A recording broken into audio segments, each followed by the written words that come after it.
కారేపల్లికి సంబంధించిన తండ్రి కూతుళ్ళు ఈ దారిలో పోతూ వారు మరణించడం అత్యంత విషాదకరం. చనిపోయిన అమ్మాయి ప్రభుత్వ అధికారిగా ఒక అగ్రికల్చర్ సైంటిస్ట్గా ఛత్తీస్గఢ్ రాష్ట్ర కేంద్ర ప్రభుత్వంలో ఛత్తీస్గఢ్లో ఉద్యోగం చేస్తున్నది.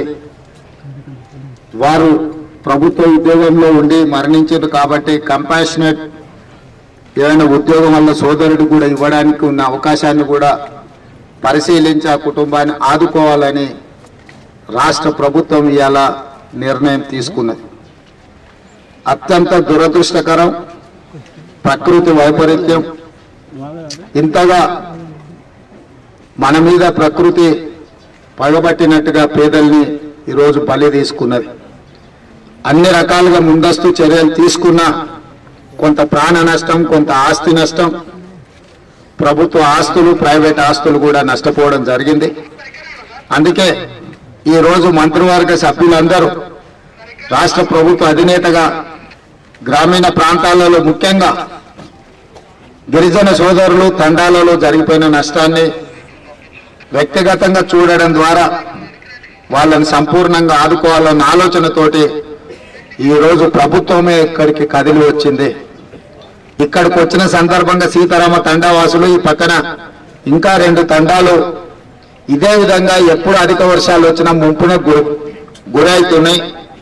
మేము ఎక్కడైనా సురక్షిత ప్రాంతంలో మేము ఇల్లు కట్టుకొని అక్కడికి తరలిపోతామని చెప్పి స్థానిక శాసనసభ్యుడు ఇక్కడి ప్రజలు నా దృష్టికి తీసుకొచ్చిండ్రు.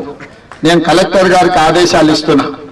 ఈ 3 తండాలను ఒకే దగ్గర ఒక పెద్ద గ్రామ పంచాయతీగా నిర్మించడానికి స్థలాన్ని, అదేవిధంగా దానికి సంబంధించిన లేఅవుట్, వాళ్ళందరూ కూడా అందరు గిరిజనులే కాబట్టి వాళ్ళందరికీ కూడా ఇందిరమ్మ ఇండ్లు మంజూరు చేస్తే వాళ్ళందరూ కూడా అక్కడ నివసించడానికి, వాళ్ళకు అవసరమైన కాలనీ నిర్మించడానికి అవకాశం ఉంటుంది. కాబట్టి నేను ఇన్ఛార్జ్ మినిస్టర్ శ్రీనివాస్ రెడ్డి గారికి, జిల్లా మంత్రి సీతక్కకు, కలెక్టర్ గారికి, సంబంధిత అధికారులకు నేను సూచన చేస్తున్నా.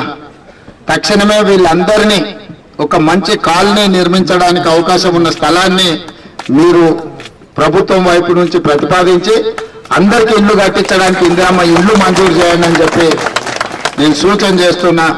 తక్షణమే ప్రభుత్వం యొక్క అనుమతి కోసం ఆ వివరాలు తీసుకొస్తే వాటిని మంజూరు చేద్దాం.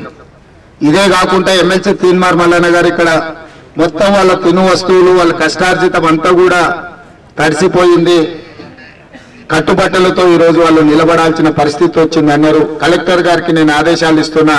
తక్షణమే వాళ్లకు 10 రోజులకు సరిపోయే అన్ని నిత్యావసర సరుకులు, బియ్యము, ఉప్పు, పప్పు, మంచు నూనె ఏమేం కావాలనో కూడా ప్రత్యేకంగా వాళ్ళందరికీ కూడా ఇవ్వడమే కాకుండా ప్రతి కుటుంబానికి ఈ తడిసిపోయిన ఇళ్లకు తాత్కాలిక ఉపశమనం, చేతి ఖర్చులు ఉన్నాయో లేవో తలా 10,000 రూపాయలు ప్రతి కుటుంబానికి, నగదు కూడా కుటుంబాలకు 10,000 రూపాయలు వాళ్ళకి తక్షణమే సహాయం అందించాల్సిందిగా కూడా నేను కలెక్టర్ గారికి ఈ సందర్భంగా ఆదేశాలు ఇస్తున్నా.